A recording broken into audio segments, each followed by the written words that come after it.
اما بعد اعوذ باللہ السمیع العلیم من الشیطان الرجیم بسم اللہ الرحمن الرحیم فمن اظلم ممن کذب علی اللہ وکذب بالصدق اذ جاءہ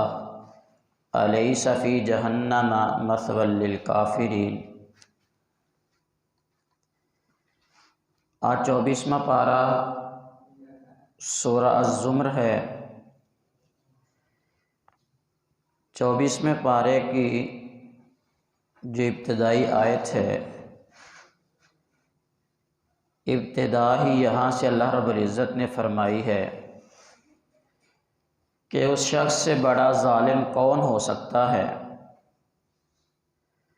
جو اللہ رب العزت کے اوپر جھوٹ بولتا ہے، اپنی طرف سے بات بنا کے بیان ایسے کر دیتا ہے جیسے یہ اللہ کا حکم ہے۔ جو کوئی جس معاملے میں بھی ایسا کرتا ہے تو اس شخص سے بڑا ظالم دنیا میں کوئی نہیں ہے۔ یہ آپ عیسائیوں کو دیکھ لیں، ایسے ہی انہوں نے اپنے دین کے اندر مذاق اور استہزاء کیا۔ جو بات اپنے من کو بھا جاتی، اچھی لگتی، اس کو اللہ کا حکم بنا کے وہ بیان کر دیتے، حالانکہ وہ اللہ کا حکم نہیں ہوتا تھا۔ خیر، اگر اس کے مفہوم کو آپ تھوڑا وسیع کر لیں تو ہمارے مسلمانوں میں بھی بہت ساری ایسی چیزیں آپ کو نظر آ جائیں گی کہ بہت سارے ایسے کام جب خود کا دل کرے تو مان لو، جب نہیں تو پھر بہت سارے بہانے بنا کے کسی بزرگ کے، کسی امام کے اس کو ٹھکرا دو، مسئلہ ہی کوئی نہیں ہے۔ تو یہ ہے کہ یہ ظلم ہے، اس کو قرآن ظلم کہتا ہے، اور اس سے بڑا اور کوئی ظلم نہیں ہے۔ اس کے بعد اللہ رب العزت نے مشرکین سے ایک زبردست سوال بھی کیا ہے اسی پارے کے اندر کہ الیس اللہ بکاف عبدا ویخوفونک بالذین من دونہ ومن یضلل اللہ فما لہ من ہاد۔ کیا وہ شخص، اس کے لیے اللہ کافی نہیں ہے؟ کون سا شخص جو تمہیں بھی ڈراتا ہے اللہ سے،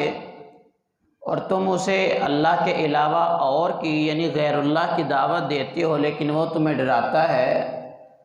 وہ تمہیں اللہ کی طرف بلاتا ہے، تم بتوں کی طرف بھاگ بھاگ کے جاتے ہو، تو کیا اس شخص کے لیے اللہ کافی نہیں ہے؟ تم انہیں دھمکیاں دیتے ہو، ڈرانے کی کوشش کرتے ہو، تو اللہ جس بندے کے لیے کافی ہو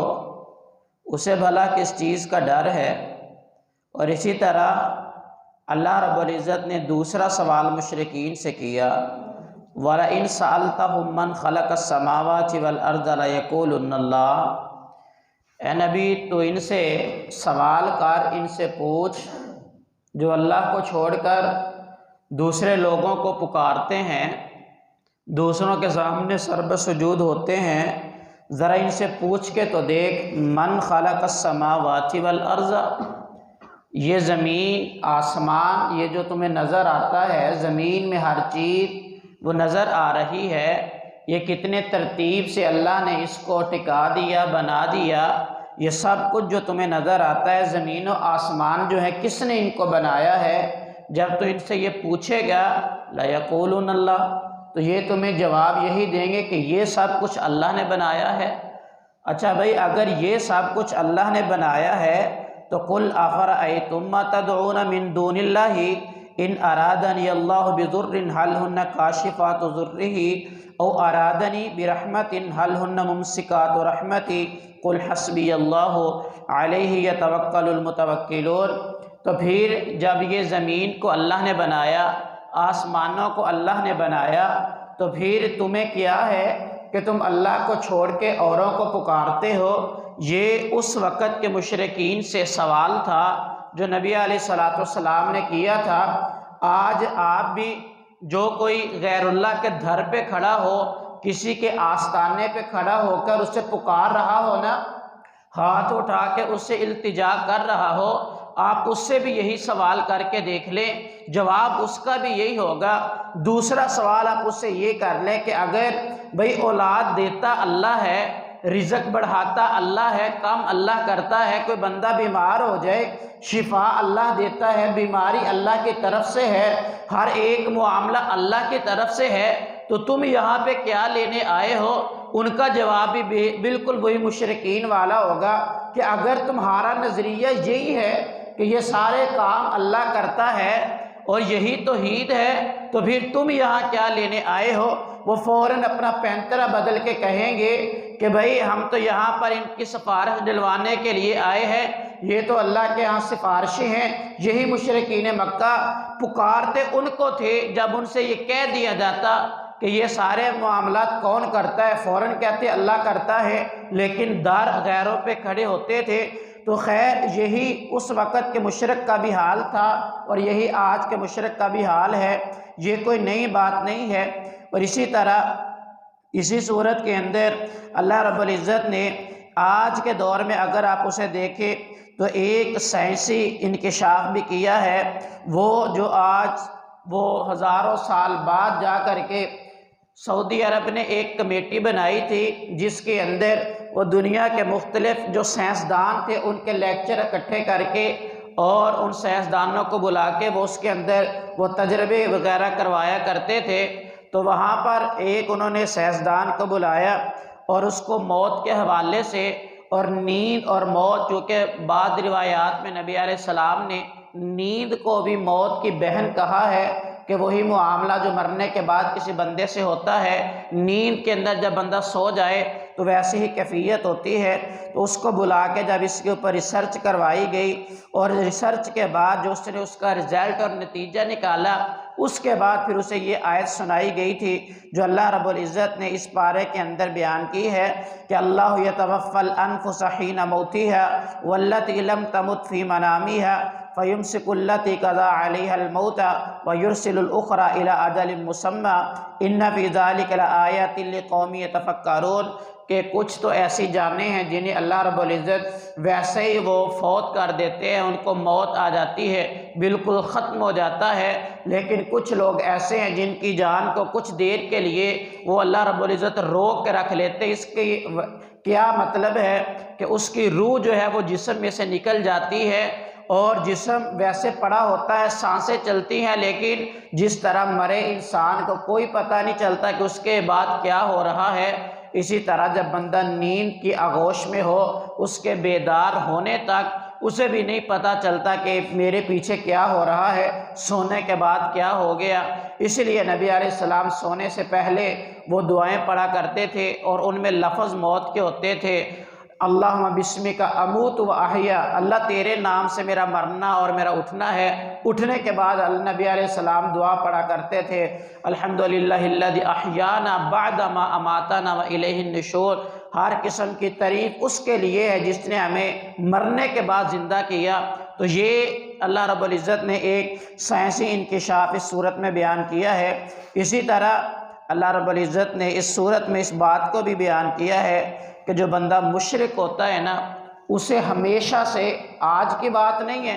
اسے ہمیشہ سے توحید سے چڑ ہے۔ جب بھی آپ اس کے سامنے جو مرضی بیان کرتے رہو نا، بڑا خوش، اس کا چہرہ حشاش بشاش ہوگا۔ جو ہی آپ توحید کی بات کرو گے، مشرک کو موت پڑ جائے گی، توحید اس کے لیے اس کو ہضم کرنا یہ بڑی مشکل بات ہے، اس سے وہ اتنا چڑھتا ہے نا۔ آپ دیکھ لیں آج کے، ویسے تو مشرک اپنے آپ کو مشرک وہ مانتے نہیں، تسلیم نہیں کرتے اس بات کو کہ ہم مشرک ہیں، وہ کہتے ہیں اس امت میں شرک ہو ہی نہیں سکتا۔ اور اگر آپ ان کے سامنے یہ بات رکھتے نا کہ بھائی سارے تصرفات کا مالک صرف اللہ رب العزت کی ذات ہے، یہ جو آپ ادھر ادھر بہکے پھرتے ہو نا، آؤ چھوڑو، اللہ کے اوپر توکل کر لو، اللہ کے در پہ آ جاؤ، اس بات پہ پھر آپ کے اوپر دیکھنا کیسے گستاخی کے فتوے بھی آتے ہیں اور اسی طرح بڑی بڑی باتیں، اور وہاں سے ببر جاتے ہیں۔ اس بات کو اللہ رب العزت نے بیان کیا ہے کہ یہ کوئی آج کی بات نہیں ہے، پہلے بھی ایسے ہی ہوتا تھا، وہ پہلے دور کے مشرک ہیں وہ بھی ایسے ہی کرتے تھے۔ وَإِذَا ذُكِرَ اللَّهُ وَحْدَهُ اشْمَأَزَّتْ قُلُوبُ الَّذِينَ لَا يُؤْمِنُونَ بِالْآخِرَةِ وَإِذَا ذُكِرَ الَّذِينَ مِن دُونِهِ إِذَا هُمْ يَسْتَبْشِرُونَ، جب ان کے سامنے صرف ایک اللہ کی بات کی جائے ان کے دل تنگ پڑ جاتے ہیں، انہیں موت نظر آتی ہے کہ صرف ایک اللہ، دوسروں کو چھوڑ دے، وہ جو ولی ہے وہ کس کھاتے میں جائیں گے، وہ جو ہے نبی ایسے کرتے ہیں، وہ اللہ کے پیارے نہیں ہیں، صرف ایک اللہ کی بات کرے موت پڑ جاتی ہے، دل تنگ پڑتے ہیں کہ کسی نہ کسی طرح یہ بات چھوڑ دے، کوئی اور بات کرے۔ اور جب اللہ کا قرآن کہتا ہے وَإِذَا ذُكِرَ الَّذِينَ مِن دُونِهِ، اللہ کے ساتھ اوروں کو بھی شریک ٹھہرا دو کہ یہ کام اللہ بھی کرتا ہے، دوسرے بھی کرتے ہیں، یہ اولاد اللہ بھی دیتا ہے، اللہ کے ولی بھی دیتے ہیں۔ فَإِذَا هُمْ يَسْتَبْشِرُونَ،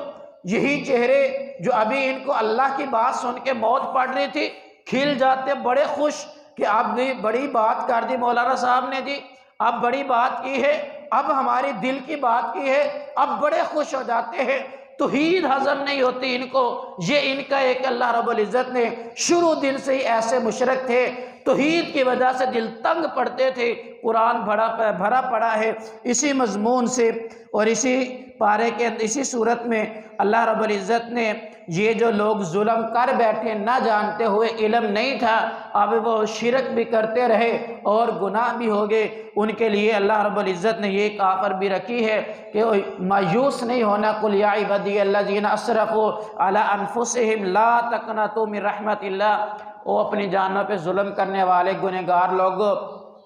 اللہ کی رحمت سے مایوس مت ہونا، آؤ اللہ کے در پہ آ کے معافی مانگ لو، توبہ کر لو، اللہ تمہارے گناہوں کو معاف کر دے گا۔ اسی طرح اسی پارے کے اندر اسی صورت میں اللہ رب العزت نے اس بات کو بھی بیان کیا ہے کہ جو شرک ہے، یہ بندہ جتنی بھی نمازیں پڑھتا رہے، روزے رکھتا رہے، حج اور زکوٰۃ جیسے اعمال بندے کے نامہ اعمال میں موجود ہوں، صدقہ و خیرات کیا ہو، لیکن صرف ایک شرک جو ہے نا، صرف ایک گناہ شرک کا، یہ ایسی گناہ ہے کہ بندے کے سارے اعمال کو برباد کر دیتا ہے۔ اللہ رب العزت نے بعض جگہ کے اوپر کتنے ہی انبیاء کا ذکر کرنے کے بعد پھر ان کے ساتھ، حالانکہ نبی شرک کر نہیں سکتا، اللہ نے فرمایا یہ میرے بندے پوری انسانیت میں سے اور اولاد آدم میں سے برگزیدہ بندے انبیاء ہیں، اگر ان کے عقیدے میں بھی تھوڑا سا شرک آ جاتا نا تو میں ان کے اعمال کو بھی برباد کر دیتا، یعنی کسی کام نہ آتے، میں اور آپ اور ہمارے اعمال تو کسی کام کے ہی نہیں ہیں۔ خیر، اللہ نے فرمایا کہ شرک جو ہے وہ باقی اعمال کو بھی وہ برباد کر دیتا ہے۔ اور اسی طرح اس صورت میں اللہ نے قیامت کے دن کی وہ ہیبت کو بیان کیا ہے، وَمَا قَدَرُ اللَّهَ حَقَّ قَدْرِهِ وَالْأَرْضُ جَمِيعًا قَبْضَتُهُ يَوْمَ الْقِيَامَةِ وَالسَّمَاوَاتُ مَطْوِيَّاتٌ بِيَمِينِهِ سُبْحَانَهُ وَتَعَالَى عَمَّا يُشْرِكُونَ۔ اللہ فرماتے ہیں کہ اللہ کی جس طرح قدر کرنے کا حق تھا نا، تم نے اس طرح قدر نہیں کی، اور اس دن جس دن زمین ساری کی ساری زمینیں اور آسمان ان کو لپیٹ دیا جائے گا، یہ اللہ کی وہ مٹھی میں ہوں گے، وَنُفِخَ فِي الصُّورِ فَصَعِقَ مَن فِي السَّمَاوَاتِ، یہ ساری اللہ نے قیامت کے دن کی ہیبت اس کو بیان کیا ہے۔ اور اسی صورت میں اللہ رب العزت نے پھر کفار جو ہے وہ جب جہنم میں آئیں گے اور دروغے ان کو ہانک کے لے جائیں گے، وہ گروہ در گروہ جہنم میں ڈالے جائیں گے، اسی صورت میں بیان کیا ہے۔ اور اسی صورت کے آخر میں اللہ رب العزت نے جنتیوں کا استقبال جو ہے وہ جو جنت میں کیا جائے گا اس کو بیان کیا ہے۔ دوسری صورت اس پارے میں سورۃ المؤمن یا سورۃ غافر بھی اسے کہتے ہیں، اس کے اندر اللہ رب العزت نے سب سے پہلے وہ اپنی صفات عظیم جو صفات ہیں ان کا ذکر کیا ہے۔ حامیم تنزیل الکتاب من اللہ العزیز العلیم غافر الذنب وقابل التوب شدید العقاب ذی الطول لا الہ الا هو الیہ المصیر۔ اس بات کو آپ اس انداز سے سمجھیے گا تو آسانی رہے گی۔ یہ صورت اور اس کے نزول کا جو سبب تھا یہ مکے کے اندر نازل ہوئی تھی کہ اس کے اندر اللہ نے سیدنا موسیٰ علیہ السلام اور ان کے حواری، ان کو ماننے والے، اور جو فرعون کا ان کے ساتھ رویہ تھا اس رویے کو یہ کفار مکہ کے رویے کے ساتھ تقابل کیا ہے جو فرعون کا موسیٰ علیہ السلام اور ان کے ماننے والوں کے ساتھ رویہ تھا، اور جو پھر اس دور میں کفار مکہ کا نبی علیہ السلام اور مسلمانوں کے ساتھ رویہ تھا، بالکل ان کا تقابل کیا ہے کہ تمہارا اور فرعون کے لشکر کا ایک جیسا رویہ، جیسے وہ کرتے تھے ویسے تم ہو۔ اسی کو سارے کے سارے کو اللہ رب العزت نے اس صورت میں بیان کیا ہے، اور اس کی ابتدا اللہ نے اپنی صفات سے کی ہے۔ سب سے پہلے اللہ نے اپنے غالب ہونے کی اپنی صفت علم جو ہے کہ ہر چیز کو جاننے والا اللہ ہے، گناہوں کو بخشنے والا اللہ ہے، اور یہ ساری کی ساری اللہ نے اس سے ابتدا کی ہے۔ اسی طرح اللہ رب العزت نے اسی صورت کے اندر اس بات کا بھی اعلان کیا ہے کہ کافروں کا جو مال و دولت ہے، ان کے کاروبار ہیں، ان سے کسی بھی مومن بندے کو وہ مرغوب نہیں ہونا چاہیے جب وہ شان و شوکت سے چلتے ہیں، اور ان کے جو بڑے بڑے بینک بیلنس اور ان کی دولت کی فراوانیاں، اس سے کوئی بھی مومن بندہ دیکھ کے وہ مرغوب نہ ہو کہ بڑا بھی اس کے شان و شوکت اللہ نے دیا ہے، یہ تو عارضی ہے، ایک دن ختم ہو جائے گی۔ اسی طرح اللہ رب العزت نے اس بات کا اعلان بھی کیا ہے کہ جو مومن بندہ ہے اس کے حق میں فرشتے وہ دعائیں کرتے ہیں، اللہ کے فرشتے اس کے لیے دعائیں کرتے ہیں۔ الذین یحملون العرش ومن حولہ یسبحون بحمد ربہم ویؤمنون بہ ویستغفرون للذین آمنوا ربنا وسعت کل شیء رحمۃ وعلما۔ یہ سارے کے سارے اللہ نے اس مضمون کو بھی صورت میں بیان کیا ہے۔ اسی طرح اللہ نے اس صورت میں کافروں کے ساتھ اپنے قیامت والے دن جو مکالمہ ہوگا اس کو اللہ نے اس صورت کے اندر بیان کیا ہے۔ اسی طرح اللہ رب العزت نے قوم فرعون اور اس میں سے ایک بندہ، جب فرعون وہ اکٹھا ہو کے اپنے وہ دربار میں ایک مشورہ کر رہا تھا کہ موسیٰ علیہ السلام کو قتل کر دیا جائے، اس کے اندر ان لوگوں کے لیے بھی ایک سبق تھا۔ ایک تو وہ لوگ تھے جو نبی علیہ السلام کے اوپر ایمان لے آئے، اب یہ کفار کے ظلم و ستم کا تشدد کا نشانہ بن گئے، ان کے اوپر ظلم ہونے لگے۔ لیکن کچھ لوگ ایسے بھی تھے جو سمجھتے تھے کہ نبی علیہ السلام حق پہ ہیں، مسلمان حق پہ ہیں، لیکن وہ اعلان نہیں کرتے تھے، اس کا اقرار نہیں کرتے تھے۔ تو ان کے لیے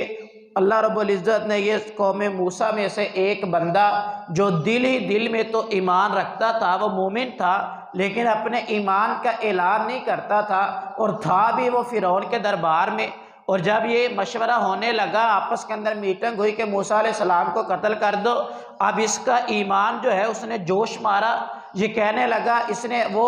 جو ایمان تھا وہ اس کی جو زیادتی وہ بڑھ گئی، اور اس نے وہاں پر کھڑے ہو کر کے کہہ دیا وقال رجل مؤمن من آل فرعون یکتم ایمانہ اتقتلون رجلا ان یقول ربی اللہ۔ اور وہ بندہ فرعون کی قوم میں سے جو اپنے ایمان کو چھپا رہا تھا، اب یہ کھڑا ہو گیا، اس نے کہا او فرعون، تو اس بندے کو قتل کرنا چاہتا ہے جو کہتا ہے کہ میرا رب اللہ ہے، اس کے بارے میں کہتا ہے کہ اس کو قتل کر دو۔ اور چونکہ یہ بڑا مضبوط اور سٹرانگ بندہ تھا، اب فرعون یہ نہیں کہہ سکتا تھا کہ پکڑو اس کو اور قتل کر دو، یہ طاقت میں بڑا مضبوط تھا۔ اور اب یہ جب وہاں سے چلا گیا، اعلان تو اس نے کر دیا فرعون کے دربار میں، اب اس کے خلاف وہ خفیہ سازشیں ہونے لگی۔ فرعون نے اس کے خلاف سازش کی کہ اب اس بندے کو قتل کر دینا چاہیے۔ ان کی سازش کو بھی اللہ رب العزت نے صورت میں بیان کیا ہے۔ خیر، اس کے لیے دوسرے نمبر اس کے بعد اللہ رب العزت نے صورت میں اس بات کا بیان کیا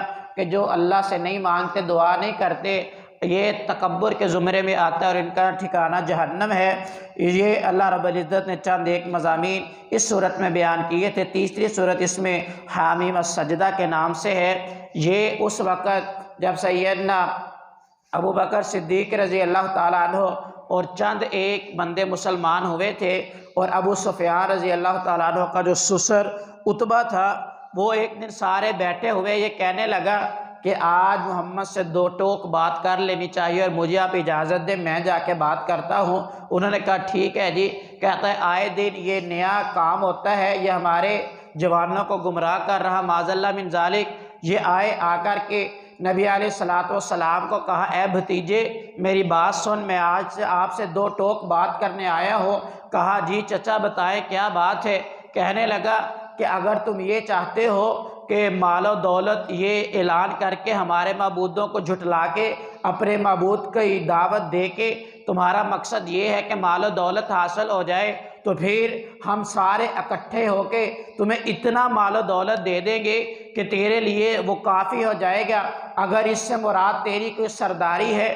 ہم تمہیں مکے کا سردار بنا دیتے ہیں۔ اگر اس سے مراد تیرا کسی اونچے خاندان میں کوئی نکاح وغیرہ ہے تو پورے عرب میں سے جس عورت سے کہتا ہے ہم تیری شادی کر دیں گے، لیکن یہ ہمارے معبودوں کو جھٹلانا یہ چھوڑ دے۔ جب یہ بات کی نا، اس نے نبی علیہ السلام نے کہا اے چچا تو نے اپنی بات کو مکمل کر لیا؟ کہا ہاں میری بات مکمل ہوگی۔ تو نبی علیہ السلام نے اس سورت کو پڑھنا شروع کر دیا، حامیم تنزیل من الرحمن الرحیم کتاب فصلت آیاتہ قرآنا عربیا لقوم یعلمون۔ یہ ساری کی ساری یہ سورت جو ہے سجدے کی آیات تک نبی علیہ السلام نے ان کو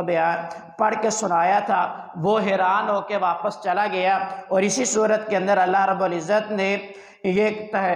کائنات کو تخلیق کرنا اور اس میں بہت بڑی نشانیوں کو رکھنے کا ذکر کیا ہے کہ یہ زمین و آسمان کو اللہ رب العزت نے 2 دن میں بنایا، پھر 4 دن میں ان کو سب برابر کیا، اور اسی طرح اس کی ہر چیز کو اس کی جگہ پر ٹکایا۔ جو بات ہم عام سنتے ہیں کہ 6 دنوں میں اللہ رب العزت نے بنایا ہے،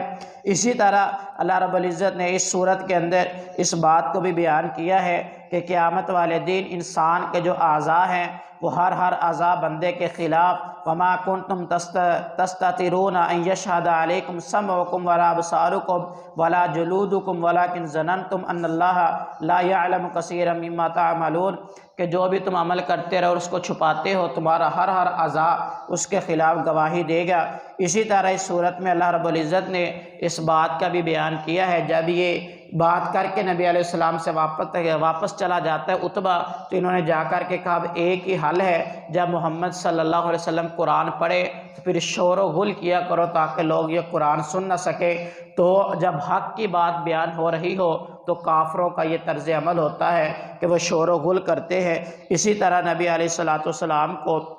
دین کے اوپر استقامت اختیار کرنے کا حکم بھی اسی صورت میں اللہ نے دیا ہے۔ اور آخری بات، اس کے اندر دشمن کو اپنا بنانے کا ایک بڑا ہی احسن جو عمل ہے وہ اللہ نے اس صورت میں بیان کیا ہے۔ بڑا ہی بہترین فارمولہ اللہ نے بیان کیا ہے کہ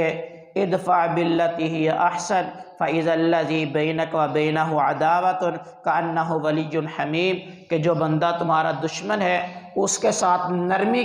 کے ساتھ بات کیا کرو، بڑے اچھے طریقے سے، غصہ نہیں کرنا، چیخنا چلانا نہیں ہے، اچھے طریقے سے نرمی کے ساتھ اس کے ساتھ آپ بات کرنا شروع کر دو، کچھ ہی دیر میں وہ جو دشمنی ہے وہ دوستی کے اندر بدل جائے گی۔ یہ چند ایک مضامین تھے جن کو اللہ رب العزت نے 24ویں پارے میں بیان کیا ہے۔ اللہ سے دعا ہے کہ اللہ تعالی ہمیں قرآن کو سمجھ کر عمل کرنے کی توفیق عطا فرمائے۔ اقول قولی ھذا واستغفر اللہ لی ولکم ولسائر المسلمین وآخر دعوانا ان الحمد للہ۔